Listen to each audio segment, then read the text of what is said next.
आप देख रही हैं न्यूज इनसाइडर के साथ प्रोग्राम स्पेशल रिपोर्ट, जिसमें दिन भर की अहम खबरें पहुंचाएंगे आप तक।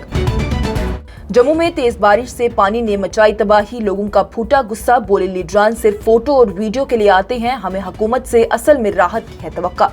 जम्मू और कश्मीर में पिछले काफी वक्त से मौसमी तब्दीलियां देखी जा रही हैं, लेकिन इस बार के मानसून ने जम्मू में खासतौर पर बड़ी तबाही मचाई है। मौसमी आफत या तो बादल फटने या फिर बाढ़ आने में ही खेल खेल रही है। चंद रोज कबल ही जम्मू डिवीजन में कई लोगों ने दरियाई तवी का खौफनाक मंजर देखा, जिसके बाद से भगवती नगर, गुजर नगर, लोअर गोरखा नगर, बेलीचराना, निकी तवी जैसे कई इलाकों में बड़ी तबाही मच गई है। लोगों के घर पूरी तरह से तबाह हो चुके हैं, खिड़कियां दरवाजों के साथ साथ दीवारें तक टूट चुकी हैं। न लोगों के पास रहने को कोई जगह है, न खाने को खाना है और न ही पीने के लिए साफ पानी है। लोगों ने इस हवाले से इंतजामिया से बड़े गुस्से का इजहार किया है। उनका ये कहना है कि यहाँ आफत के बाद लीडरान तो बहुत आए, लेकिन सब सिर्फ फोटो या फिर वीडियो के लिए उनके पास आए। कुछ सुर्खियां उन लीडरान ने खबरों में बटोर ली और वो वहां से चले गए, जबकि उनकी परेशानी का असली में किसी ने भी हल नहीं दिया।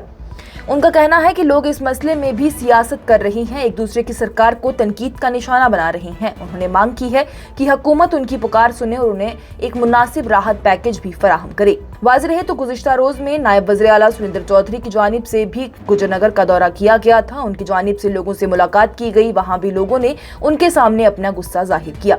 इसके बाद उनकी जानिब से हिदायत दी गई कि सरकारी लेबर और मशीनरी को लगाया जाए ताकि मलबे को साफ किया जाए और लोगों की मदद करते हुए उन्हें रहने का बंदोबस्त किया जाए।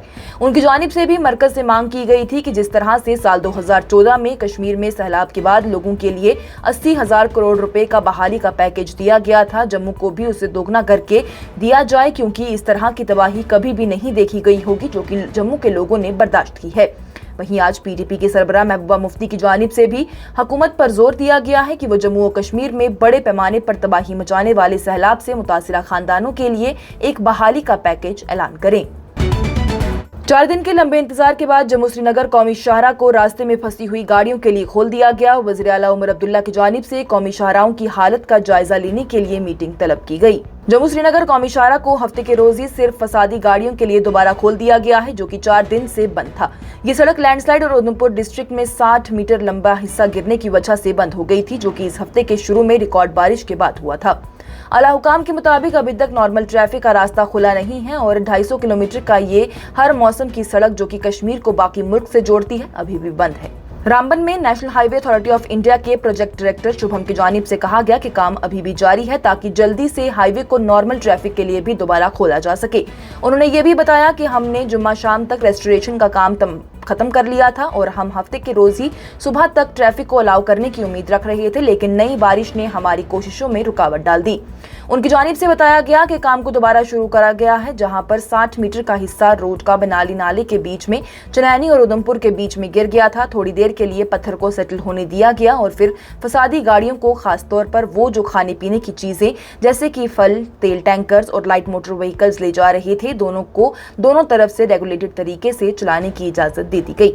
हुकाम के मुताबिक अगस्त 26 की बारिश के बाद से 2000 से ज्यादा गाड़ियां हाईवे के दोनों एंड पर अटकी हुई थी। इस बारिश ने जम्मू के लो लाइंग इलाकों को भी सबमर्ज कर दिया। वहीं आज जम्मू और कश्मीर के वज़ीर आला उमर अब्दुल्ला की जानिब से जम्मू श्रीनगर कौमी शाहराह 44 और हालिया मुसलसल बारिशों से तबाह होने वाले कौमी शाहराहों और बड़ी सड़कों की हालत का जायजा लेने के लिए एक मीटिंग तलब की गई। एक्स पर एक पोस्ट में वज़ीर आला के दफ्तर की जानिब से इस हवाले से इतला दी गई। वाज़ेह रहे तो वज़ीर आला की जानिब से हुकाम को हिदायत दी गई है कि वो तेजी से बहाली हमवार करें, ट्रैफिक की नकलो हरकत और वादी और खासतौर पर इलाकों में जरूरी अशिया की बालातातील फराहमी को भी यकीनी बनाएं। साथ ही उनकी जानिब से बरवक्त अपडेट्स फराहम करने और अवामी जरूरियात को फौरी तौर पर जवाब देने के लिए महकमों के दरमियान भी करीबी तालमेल की जरूरत पर जोर दिया गया। हिंदुस्तान में बीजेपी, आरएसएस और इलेक्शन कमीशन एक साथ वोट चोरी करने में मुलव्विस है। कांग्रेस के रहनुमा राहुल गांधी की जानिब से बिहार की रैली में अपने इल्जामों को सख्त करते हुए कहा गया। कांग्रेस के सीनियर रहनुमा और कायद हज़्ब इख्तिलाफ राहुल गांधी की जानिब से 30 अगस्त यानी आज बिहार में अपनी वोटर अधिकार यात्रा के दौरान एनडीए गवर्नमेंट को जोरदार तनकीद का निशाना बनाया गया। उन्होंने बीजेपी, आरएसएस और इलेक्शन कमीशन पर वोट चोरी करने का इल्जाम लगाया है। राहुल गांधी का ये कहना था कि जो इलेक्टोरल रोल रिवीजन हो रहा है वो हमारे आईन और हमारे जमहूरी निजाम पर हमला है। आरा में एक पब्लिक रैली से खिताब करते हुए राहुल गांधी ने कहा है कि बीजेपी, आरएसएस और इलेक्शन कमीशन मिलकर वोट चोरी कर रहे हैं। उन्होंने इस पूरी सूरत हाल केजरीवाल को एक वोट चोरी का परतावे का नाम दिया है और कहा है कि ये देश की जमहूरी नीतियों को नुकसान पहुंचाने की कोशिश है। उनकी जानिब से अपनी बातों को आगे बढ़ाते हुए कहा गया है कि ये यात्रा जो कि बिहार से शुरू हुई थी, अब पूरे देश में एक आंदोलन बन चुकी है, जिसमें लोग अपने वोट के हक को बचाने के लिए आवाज उठाएंगे। राहुल गांधी ने अपने बयान में ये भी कहा है कि एनडीए गवर्नमेंट ने महाराष्ट्र और दूसरे हिस्सों में भी वोट चुराए हैं, लेकिन हम बिहार में बीजेपी और इलेक्शन कमीशन को एक भी वोट चुराने नहीं देंगे। उन्होंने वोट देना दलित, माइनॉरिटीज और औरतों का हक होने का जिक्र करते हुए मोदी सरकार पर यह इल्जाम लगाया कि वो इलेक्शन जीतने के लिए वोट चुराते हैं। राहुल गांधी ने अपने हाथों में आईन की एक कॉपी पकड़कर कहा कि ये मोदी सरकार ने इस वोट चुराने के साथ हमारे आईन को हमला किया है, हम ये होने नहीं देंगे। उन्होंने अपनी बात को ज्यादा मजबूती से कहा कि अब लोग बीजेपी के लीडरान को वोट चोर कहकर पुकारते हैं। ये वोटर अधिकार यात्रा जो कि 17 अगस्त को सासाराम से शुरू हुई थी, 1 सितंबर को पटना में एक बड़े प्रोसेशन के साथ खत्म हो जाएगी। इस यात्रा में कांग्रेस के साथ ही आरजेडी, सीपीआईएमएल, लिबरेशन और विकासशील इंसान पार्टी जैसे एलीज भी शामिल हैं। कांग्रेस के लीडर पवन खेड़ा की जानिब से इस यात्रा की सफलता पर खुशी का इजहार किया गया और ये भी कहा गया कि 1 सितंबर को एक नए आंदोलन का आगाज होगा। इस मार्च में कांग्रेस के रहनुमा राहुल गांधी मैदान से लेकर बाला साहिब अम्बेडकर की मूर्ति तक मार्च करेंगे। इस दौरान बिहार में बीजेपी ने 30 अगस्त को मौन धरना यानी साइलेंट प्रोटेस्ट किया। ये प्रोटेस्ट इसलिए था क्योंकि दरभंगा में राहुल गांधी की यात्रा के दौरान वज़ीर-ए-आज़म नरेंद्र मोदी और उनकी वालिदा के खिलाफ कुछ बदजुबानी का इस्तेमाल हुआ था। समाजवादी पार्टी के सरबराह की जानिब से आरएसएस को हरफ तनकीद बनाते हुए और उसका मजाक उड़ाते हुए कहा कि पहले अवध से बाहर थे, अब मगध से बाहर किए जाएंगे।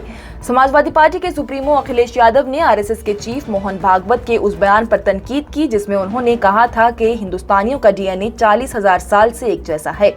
अखिलेश यादव ने स्टेटमेंट के हवाले से बीजेपी को ताना दिया, खासतौर पर उनकी उत्तर प्रदेश में हालिया इलेक्टोरल हार के हवाले से। बिहार के आरा में राहुल गांधी की वोटर अधिकार यात्रा के दौरान रैली को खिताब करते हुए अखिलेश यादव ने कहा कि हम तो कह रहे थे कि ये हमारी जंग सामाजिक इंसाफ के लिए जो है वो 5,000 साल पुरानी है, लेकिन अब हमें ये मालूम पड़ा है कि ये जंग 40,000 साल पुरानी है। अखिलेश यादव ने अपनी बात को मजीद आगे बढ़ाते हुए कहा कि हम 5,000 साल से सामाजिक बेइंसाफी का शिकार हैं, लेकिन बीजेपी और आरएसएस कहती है कि जो मौजूदा निजाम है वो 40,000 साल पुराना है। हमें पिछले साल लोकसभा इलेक्शन में अवध यानी जो यूपी में है उसे बीजेपी को हरा दिया था। अब वक्त यह आ गया है कि उन्हें मगध जो कि बिहार में है उससे भी बाहर निकाल दिया जाए।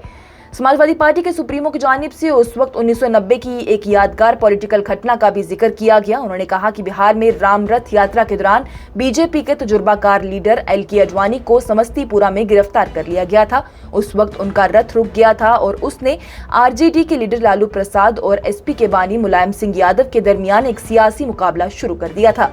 अखिलेश यादव ने इस पुरानी याद को ताज़ा करते हुए कहा है कि अब मगध में भी बीजेपी के खिलाफ जंग शुरू हो चुकी है और हम उन्हें यहाँ भी हराएंगे। उनका कहना था कि ये उनका और राहुल गांधी का मिलजुल कर सामाजिक इंसाफ और लोकतांत्रिक हकूक के लिए लड़ाई है। जम्मू और कश्मीर में रियासती हैसियत की जल्द अज जल्द बहाली की उम्मीद जाहिर करते हुए मरकजी वजीर रामदास अठावले ने सैलाब मुतासरीन से मुलाकात कर इमदाद की यकीन दहानी करवाई।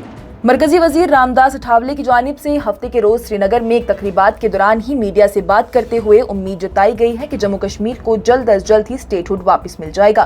उन्होंने कहा कि वैसे तो ये फैसला वज़ीर-ए-आज़म नरेंद्र मोदी के हाथ में है, लेकिन मुझे उम्मीद है कि ये जरूर होगा।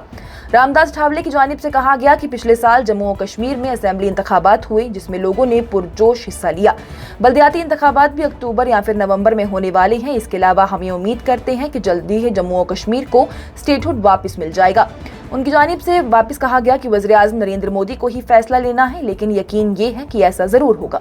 मरकजी वजीर की जानिब से ये भी बताया गया है कि आर्टिकल 370 को हटाने के बाद से अगस्त 2019 में जम्मू और कश्मीर में नई इंडस्ट्रीज का क़याम हुआ और रोजगार के मौके में भी इजाफा देखा गया है। वहीं उन्होंने कहा कि पहले सयाह बहुत आते थे, लेकिन पहलगाम में हुए दहशतगर्दाना हमले के बाद उसे रोक दिया गया है। अब फिर से सयाह कश्मीर का रुख कर रहे हैं।